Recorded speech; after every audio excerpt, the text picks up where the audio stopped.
Hello, good morning बच्चों। Teachers point के platform पर महिमा मैम का प्यार भरा नमस्कार। आज मैं आपके सामने उपस्थित हुई हूँ क्लास देने के लिए।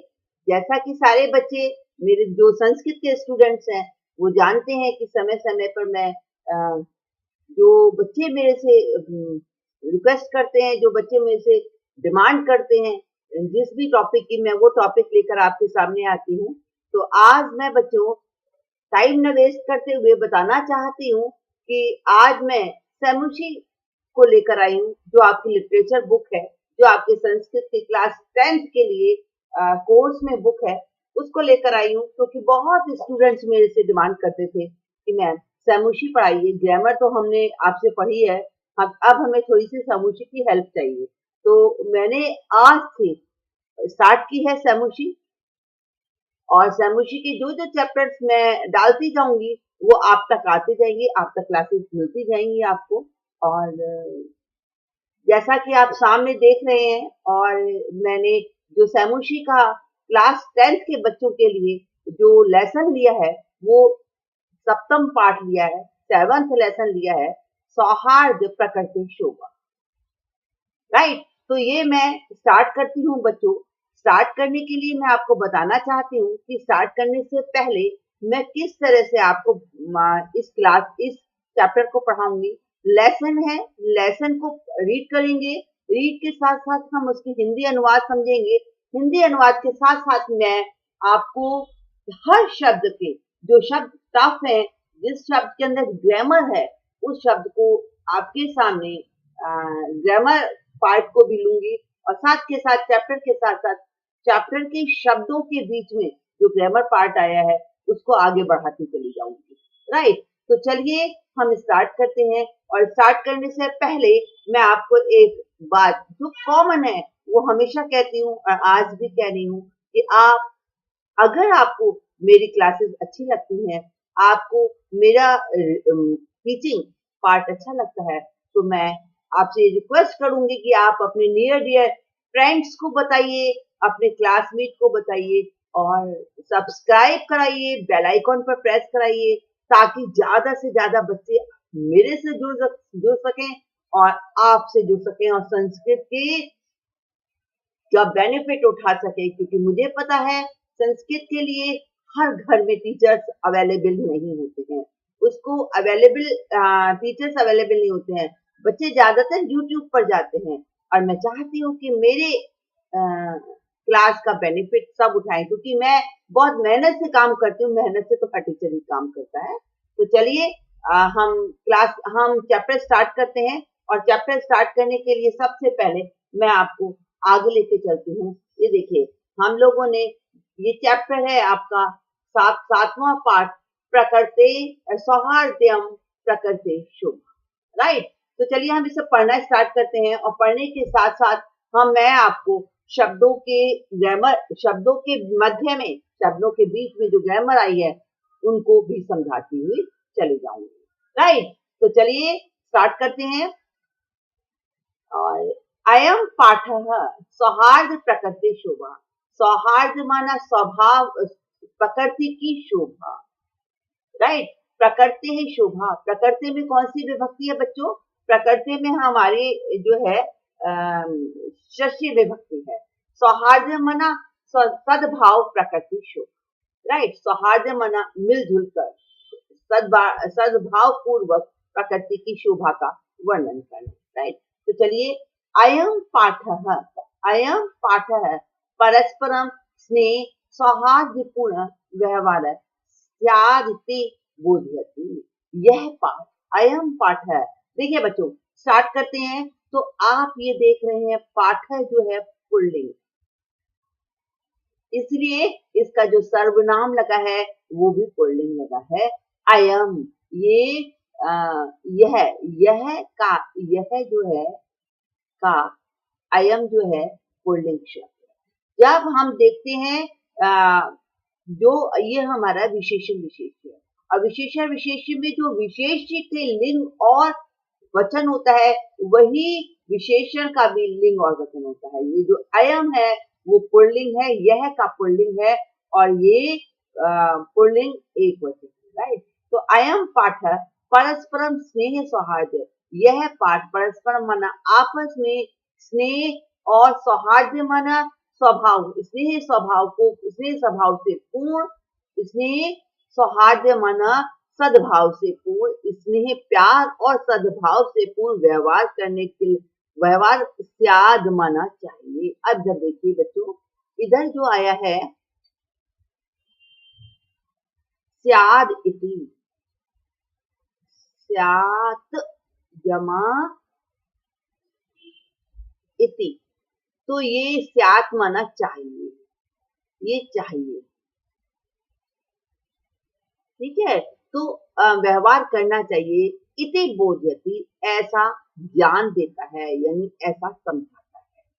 यह पाठ आपस में प्यार और सद्भाव से पूर्ण व्यवहार करना चाहिए, ऐसा ज्ञान देता है या ऐसा समझाता है। संप्रति वयम पश्यामः, अब हम देखते हैं, पश्यामः, देखिए मैंने आपको अनुवाद सिखाए हुए हैं। वयम जो है उत्तम पुरुष, एक उत्तम पुरुष बहुवचन है, तो पश्यामः भी हमारे पास उत्तम पुरुष एक वचन का है।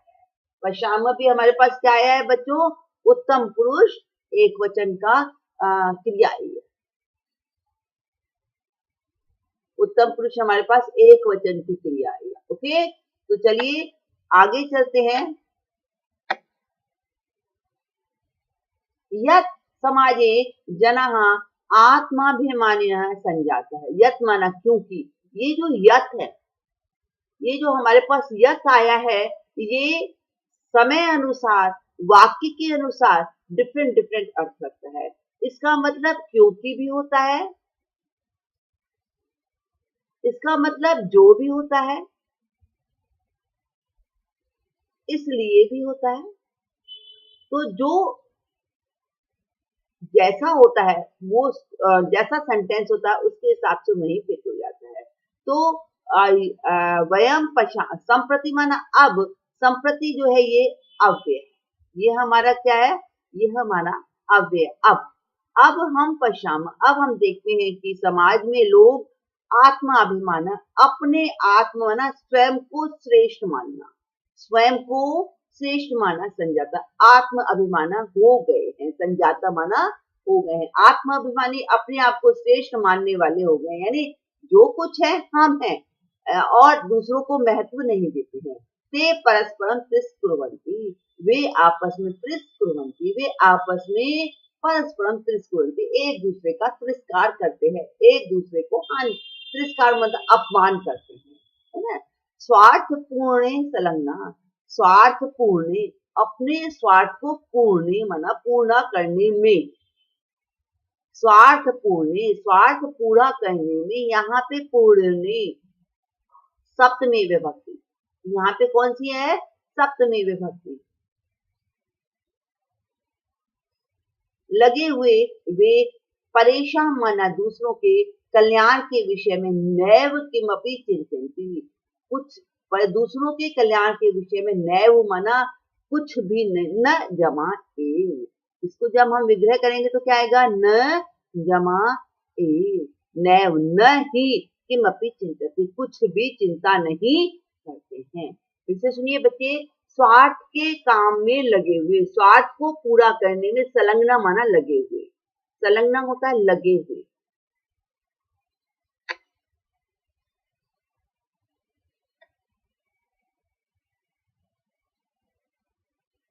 लगे हुए, स्वार्थ के काम में लगे हुए वे आपस में परेशान मन एक दूसरे के कल्याण के विषय में नैव किंचित कुछ भी नहीं सोचते हैं। तेषाम जीवनोद्देश्यम अधुना इदम संजाता है, उनके जीवन का उद्देश्य, जीवनोद्देश्य जीवन, जीवन जमा उद्देश्य, ये विग्रह करेंगे, संधि है बेटे, ये जीवन जमा उद्देश्य है, श्यम उद्देश्यम, जीवनो उद्देश्यम, ये गुण संधि है, अ के बाद उ आया है तो ओ हो गया है, गुण संधि से है। जीवन का उद्देश्य, उनके जीवन का उद्देश्य अब इदम संजाता है। यह इदम माने यह हो गया है। क्या हो गया? निश्चय निश्चय अति निश्चय निश्चय और नीचे अब निश्चय देखिए विसर्ग आ जाएंगे। निश्चय निश्चय अति यहाँ पे आपका हो जाएगा निश्चय निश्चय अति निश्चय निश्चय नीचे और नीचे सर्वे उपाय फलमेव साध्यते। सभी उपायों के द्वारा फल को साध्य करना है। यानी जहां तक हमें पहुंचना है अपने सर्वै उपायम सारे उपायों के द्वारा सर्वै उपायम कौन सी विभक्ति है? तृतीया बहुवचन। ये कौन सी विभक्ति है आपकी? ये है तृतीया बहुवचन। तृतीया बहुवचन सभी और ये विशेषण विशेषण देखिए उपायम में विशेष्य में तृतीया बहुवचन आया है तो सर्वई में भी तृतीया बहुवचन आया। हमेशा ध्यान रखिए जब विशेषण विशेष्य होता है तो उसमें एक ही विभक्ति एक ही वचन होता है। ये देखिए उपायम तृतीया बहुवचन है तो विशेषण में भी तृतीया बहुवचन आया है। एक बच्चे मैं आपको इस पाठ के माध्यम के द्वारा मैं आपको डिफरेंट कोशिश करती हूँ कि आप व्याकरण भी सीख जाएं। बहुत बच्चे विशेषण विशेष्य को पहचान नहीं पाते हैं कि ये कौन सा शब्द जो दो शब्द हैं वो विशेषण विशेष्य हैं या किसी विभक्ति से युक्त हैं।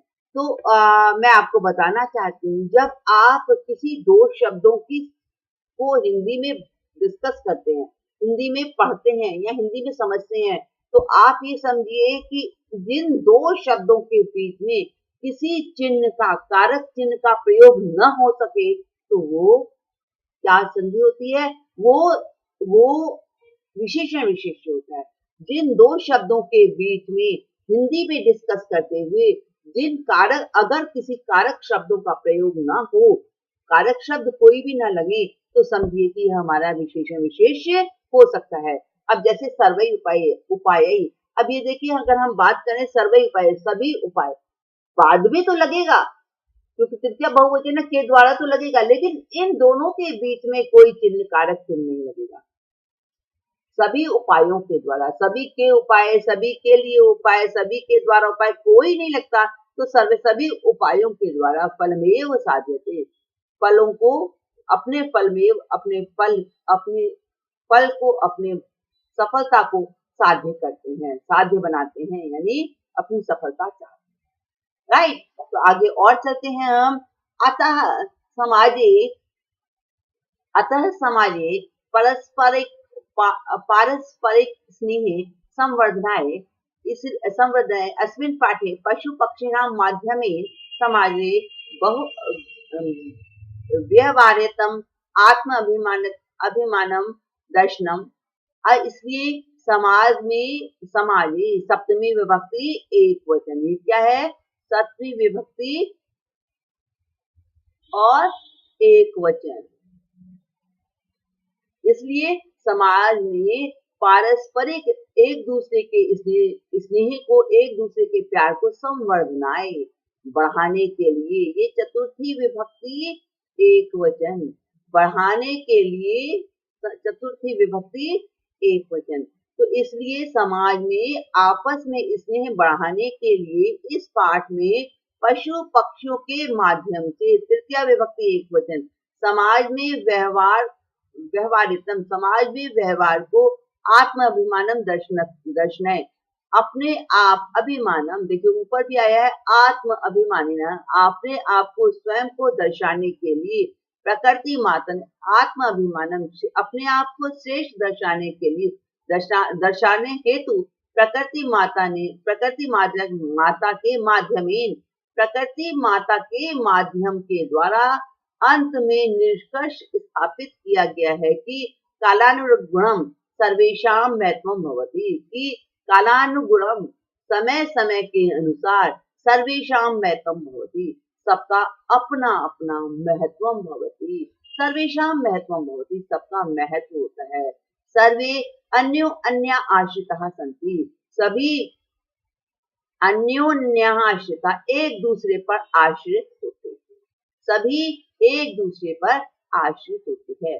प्रकृति मातु ये इसमें षष्ठी विभक्ति प्रकृति माध्यम के माध्यम के द्वारा अंत में निष्कर्ष स्थापित करते हुए कहा गया है कि देखिए यहाँ पे यत जो आया है उसके लिए की आया है ना।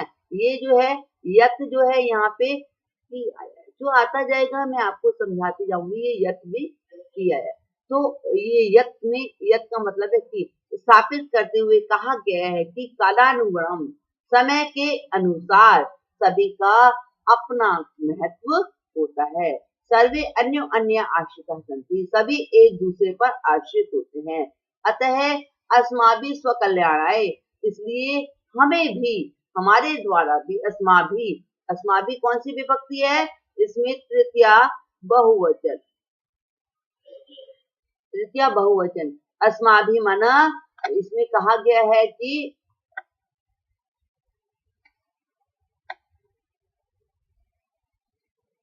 इसलिए हमारे द्वारा स्वकल्याणाय, अपने कल्याण के लिए आपस में स्नेह से मैत्रीपूर्वक व्यवहार का भाव मैत्रीपूर्ण स्नेह का और मैत्रीपूर्ण मना मित्रता से पूर्ण व्यवहार का भाव रखना चाहिए। भाव्य मना भाव रखना चाहिए।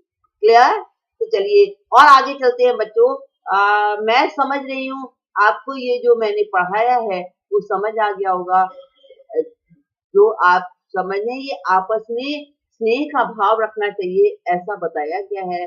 और सबसे बड़ी बात यह है कि ये पक्षियों के माध्यम से है ना, एक दूसरे पर हमें एक दूसरे का समय समय अनुसार समय पर सबका अपना अपना महत्व है ये दर्शाया गया। ओके, जब आप कहानी पढ़ेंगे तो आपको बहुत अच्छा लगेगा और आपको लगेगा कि देखिए किस तरह से सब एक दूसरे को अपने को श्रेष्ठ दिखाने के लिए कैसा बोलते हैं और हमें कैसा बनना चाहिए। ओके, तो चलो आगे हम पढ़ते हैं। वनस्य, अब ये यहाँ से हमारा चैप्टर स्टार्ट हुआ है, कहानी स्टार्ट हुई है। वनस्य दृश्यम समीपे एवेका नदी बहती, वन के दृश्य की नाटक है और स्टेज प्रोग्राम है बच्चों। यहाँ पे एक ऐसा वातावरण तैयार किया कि वनस्य दृश्यम, वन का दृश्य दिखाया गया है, उसके समीप वन के दृश्य में एक नदी बह रही है। वनस्य दृश्यम समीपे, वन के दृश्य के समीप एका एव, समीप, अब इसे हम विग्रह करेंगे तो हमारा आएगा एव जमा एका। तो समीप ही एक नदी बहती है। एका क्यों आया? क्योंकि नदी स्त्रीलिंग है। तो वन के समीप, वन के दृश्य के समीप ही एक नदी बहती है। एक सिंह, एक शेर, देखिए ये भी विशेषण विशेष है। एक शेर सुखेन विश्राम्यते, सुख से विश्राम कर रहा है, आराम कर रहा है। तदैव एक वानर आगत है, तभी एक बंदर आकर तस्य पुच्छम धुनाति, उसकी पूंछ को पकड़कर, धुनाति मतलब पूंछ को पकड़कर, पुच्छम धुनाति, पुच्छम माना पूंछ को, ये द्वितीया विभक्ति एक वचन, पूंछ को कर्म कारक है ना, पूंछ को पकड़कर धुनाति घुमा देता है। क्रुद्ध सिंह तम पहर्तुम इच्छति, वो क्रोधित होकर शेर उस तम प्रहर्तुम इच्छति, उसको उस पर प्रहरितुम इच्छति, प्रहरितुम यहाँ पे तुमन प्रत्यय, प्रहरितुम यहाँ पे तुमन प्रत्यय, और यहाँ पे देखिए हम करेंगे, यहाँ आएगा आपका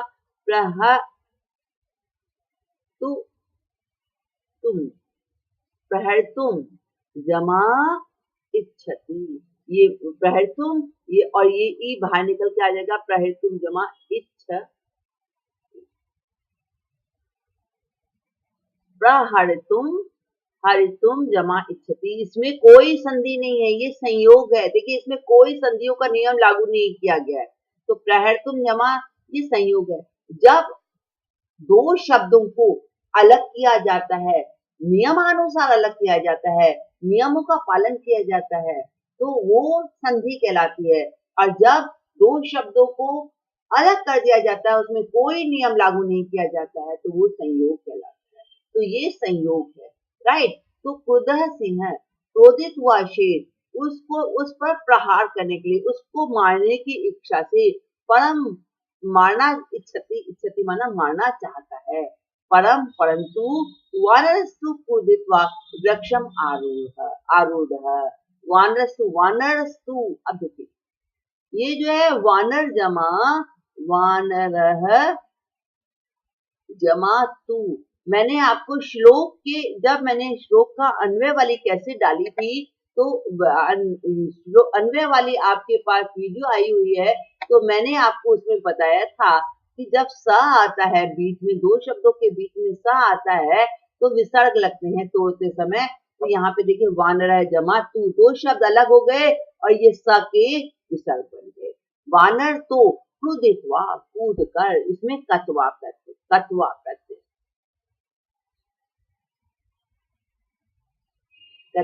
हैं ना। वानर तो कूद कर वृक्षाम आरूढ़, वृक्षाम वृक्ष पर आरूढ़ माना चढ़ जाता है, वृक्ष पर चढ़ जाता है।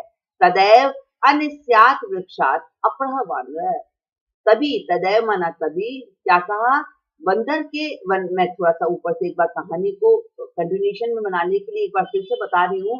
वनस्य दृश्य से समीपे, वन के दृश्य के समीप ही एक नदी बह रही है, एक शेर सुख के साथ विश्राम कर रहा है, तभी एक बंदर आकर तस्य नदी, उसकी पूंछ को पकड़कर घुमा देता है, धुनति माना घुमा देता है। क्रुद्धः सिंह, क्रोधित शेर तम प्रहर्तुम इच्छति, उस पर प्रहार करना चाहता है, परंतु वानरस्तु कूदित्वा वृक्षाम आरूढ़, परंतु बंदर तो कूदकर वृक्ष पर चढ़ जाता है। तदैव अन्य स्यात् माना दूसरा, दूसरे वृक्षात, अन्य स्यात् वृक्षात, दूसरे वृक्ष से, ये भी विशेष है, विशेष, दूसरे वृक्ष से, तभी दूसरे वृक्ष से, पंचमी विभक्ति है, ये पंचमी एक वचन, पंचमी एक वचन है ना।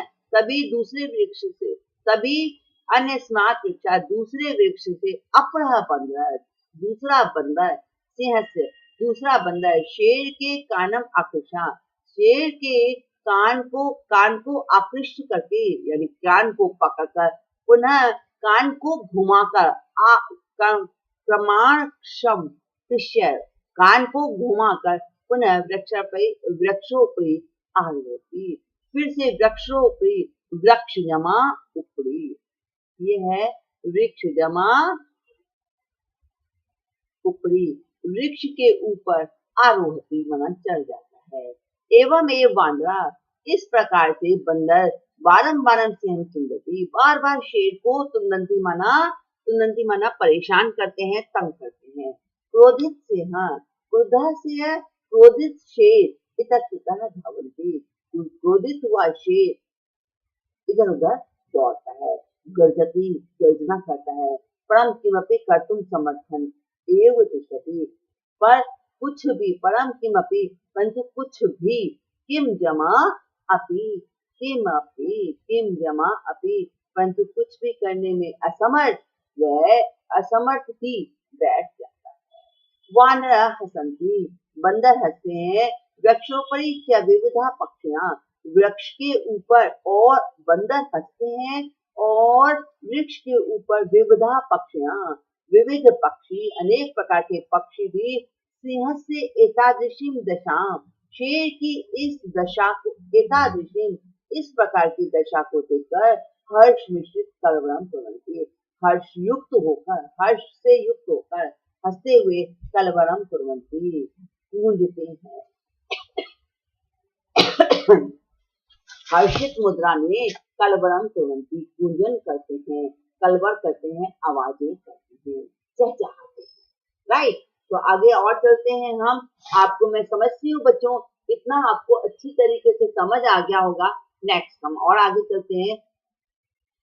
निद्रा भंग दुखेन, नींद के भंग से दुखेन, तृतीया विभक्ति से, नींद भंग से दुखी होकर, वनराज सनपि तुच्छ जीवै आत्मना एतादृशम दुर्व्यवस्थाम शांत सर्व जंतून दृष्ट्वा पृच्छति, नींद के भंग से दुखी, वनराज, वन का राजा, वनराज सनपि होते हुए, तुच्छ जीव, तुच्छ जीवों के द्वारा। अब देखिए, नींद के भंग से दुखी वन का राजा, तुच्छ जीवों के द्वारा, इसमें आपका आएगा तृतीया बहुवचन।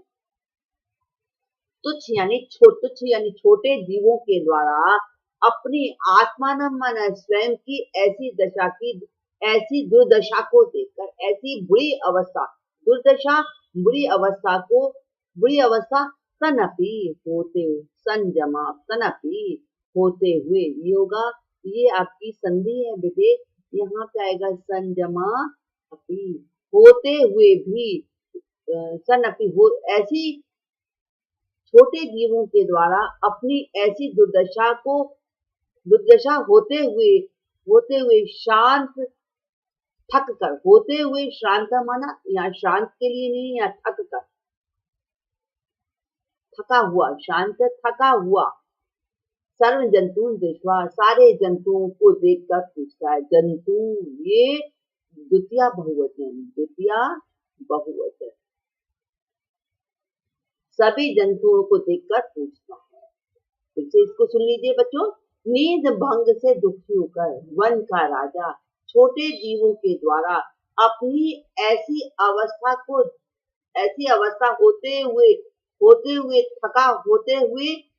होने पर थका हुआ वह सभी जंतुओं को देखकर पूछता है। यानी नींद से जब उसकी नींद भंग हो जाती है, दुखी करते हैं बंदर, तो वो दुखी होता है और सोचने लगता है कि मेरी छोटे जीव है, परंतु मेरी ऐसी दुर्दशा हो गई है, तो ऐसे वो थक जाता है और सर्वे जंतु दृष्ट्वा पृच्छति, और सारे जंतुओं को आमने सामने देखकर पूछता है। क्या पूछता है, ये क्वेश्चन क्या करता है, देखिए। अब सिंह क्या पूछता है, ये स्टेज प्रोग्राम है, तो स्टेज प्रोग्राम में यहाँ नाटक है, तो शेर पूछता है, क्रोधेन गर्जन, क्रोध से यानी क्रोधेन, तृतीया विभक्ति, क्रोध के द्वारा गर्जना करते हुए, क्रोध से गर्जना करते हुए, वो अहम वन राजा, अरे अब किनसे पूछता है, सारे जंतुओं से पूछता है, वो अहम वन राजा, मैं वन का राजा हूँ, किम भयम न जायते, क्या तुम्हें भय नहीं लगता है, उत्पन्न, जायते माना उत्पन्न होना,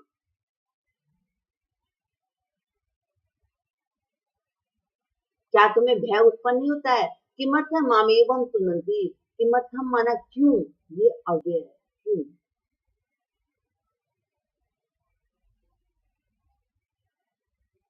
क्यों, क्यों मामेवम तुनंती, माम एवं, क्यों माम जमा एवं, मामेवम, माम जमा एवं,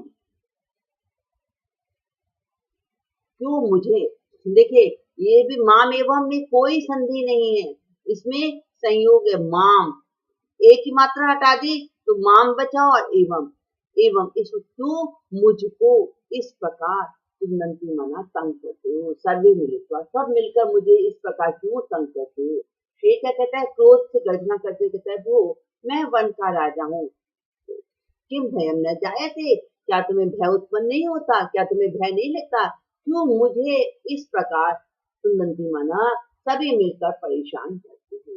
इसके बाद एक बंदर आता है, वो बोलता है यत माना क्योंकि, यहाँ देखिए यत किसके लिए आया है, क्योंकि तुम वन राजा भवितुम, क्योंकि तुम वन के राजा हो, तुम सर्वदा भवितुम होते हुए भी, तुम वन के राजा होते हुए हो, तुम सर्वदा अयोग्य, और तुम हमेशा अयोग्य हो। अब सर्वदा योग्य नहीं है बच्चों, ये देखिए अवग्रह आया है, और अवग्रह का मतलब अ होता है, ये आपकी सर्वथा अयोग्य, सर्वथा जमा अयोग्य, तुम वन के राजा होते हुए भी तुम सदैव अयोग्य हो, समर्थ नहीं हो, असमर्थ हो। राजा तू रक्षक, तुम असमर्थ हो, राजा तू रक्षक, राजा तो रक्षक होता है, भवती, राजा तो रक्षक, भवती माना होना चाहिए, होता है, राजा तो रक्षक होता है, परम भवान तू भक्षक है, परंतु आप तो भगवान माना आप तो भक्षक हो। अपीच और भी स्व रक्षाम अपनी समर्थनासी, और तुम, और भी तुम, स्वरक्षा, स्वरक्षा, रक्ष्याम जमा अपी, ये स्व जमा रक्ष्याम जमा अपी, तुम अपनी रक्षा करने के में भी समर्थ नहीं हो। समर्थ नासी, नासी मना न जमा असी हो। अब देखिए अस के, अच्छा मैं यहाँ तक पढ़ा दिया है और यहाँ के बाद मैं नेक्स्ट क्लास डालूंगी और नेक्स्ट क्लास आपकी मैं यहाँ से लूंगी। ओके, तो नेक्स्ट क्लास हम यहाँ से यहाँ छोड़ देते हैं और यहाँ से हम जो है नेक्स्ट क्लास, राइट। चलिए, और मैं सोचती हूँ बच्चों, मैंने आपको बहुत अच्छी तरीके से ये सारा समझा दिया है और सारा समझाने के बाद मैंने बहुत कुछ आपको समझा दिया है और इसके बाद हम नेक्स्ट क्लास के लिए हम आपके पास जब भी मैं वीडियो डालूंगी और तब आपके पास वो वीडियो पहुंच जाएगी। बहुत जल्दी जल्दी डालूंगी क्योंकि बीच में मुझे ज्यादा टाइम नहीं रखना, बच्चों को एक चैप्टर पूरा आसानी से मिलना चाहिए, राइट। तो जब तक मैं दूसरी क्लास डालूं तब तक के लिए वही सेंटेंस बोल रही हूँ और आप कहेंगे हर बार बोलती हूँ और मुझे बोलना भी है, क्योंकि आप बेल आइकॉन पर प्रेस कीजिए, सब्सक्राइब कराइए, अपने नियर डियर को, जो आपके फ्रेंड्स हैं, कलीग्स हैं, उनके साथ अपनी बात शेयर कीजिए और उनको ये क्लासेस देखने के लिए कहिए, क्योंकि आपकी क्लास अगर बच्चे ज्यादा बढ़ते हैं तो मुझे भी अच्छा लगेगा और आप लोगों को भी अच्छा लगेगा, राइट। तो नेक्स्ट क्लास जब मैं क्लास करूँ तब तक के लिए goodbye. Okay, thank you बच्चों, थैंक यू।